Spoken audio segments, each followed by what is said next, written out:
एक बार की बात है, एक जंगल में एक चालाक लोमड़ी रहती थी। वह जिससे भी दोस्ती करती उसे ही अपना भोजन बना लेती।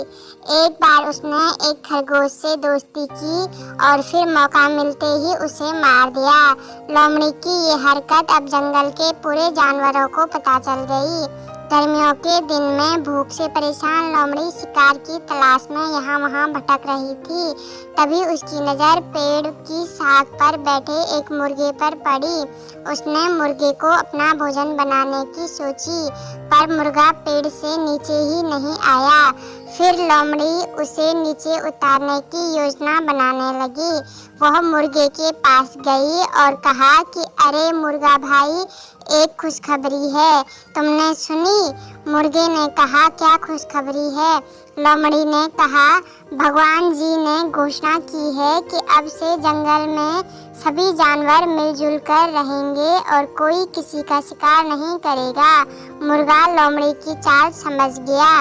उसने कहा, अच्छा ठीक है। लोमड़ी उसकी ठंडी प्रतिक्रिया देखकर चौंक गई, क्योंकि मुर्गा नीचे नहीं आया।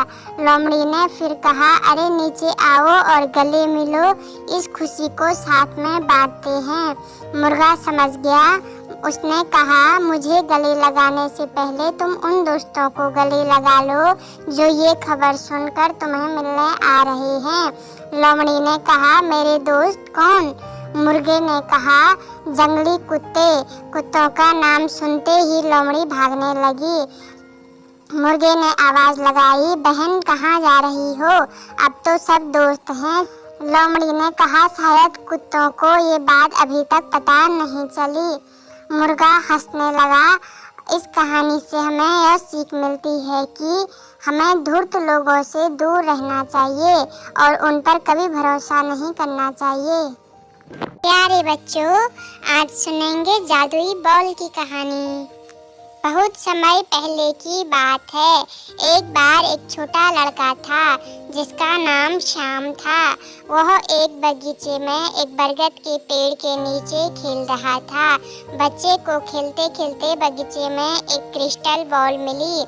यह एक जादुई क्रिस्टल बॉल थी जो किसी भी इच्छा को पूरा कर सकती थी। बच्चा यह जानकर बहुत खुश हुआ कि उसे जादुई बॉल मिल गई। बॉल मिलते ही बच्चे ने बॉल को अपने बैग में रख लिया। बच्चे ने सोचा जब तक उसकी इच्छाएं पूरी नहीं होती वह बॉल को अपने पास ही रखेगा। ऐसा सोचते हुए बहुत दिन निकल गए और बच्चे को यह समझ नहीं आ रहा था कि वह जादुई बॉल से क्या मांगे। एक दिन श्याम का एक दोस्त राम उसके पास आया। राम ने क्रिस्टल बॉल श्याम के पास देखी और बॉल बैग से निकाल ली। इसके बाद राम बॉल को लेकर पूरे गांव में घूमने लगा। गांव में बॉल को देखकर सब अपने लिए धन, महल, सोना, चांदी मांगने लगे, लेकिन सभी को बस अपनी एक ही इच्छा पूरी करने का मौका मिल रहा था। अंत में सबको अपनी इच्छाओं को पूरा करने का पछतावा हो रहा था, क्योंकि लोगों को लग रहा था कि उन्हें जो चाहिए था वो नहीं मिला। गांव के सभी लोग दुखी होकर श्याम के पास पहुंचे। श्याम ने सबकी हालत देखी और बॉल से इच्छा व्यक्त की, सब कुछ पहले जैसा हो जाए। बॉल ने सब कुछ पहले जैसा कर दिया। यह देख सबने श्याम को धन्यवाद किया। सब श्याम के सूझबूझ की तारीफ कर रहे थे। इस कहानी से हमें यह सीख मिलती है, जब बहुत ज़्यादा धन, सोना, चांदी भी हमें खुशी और सुख नहीं दे सकता, तो जीवन में हमें जितना मिले उसी से खुश रहना चाहिए।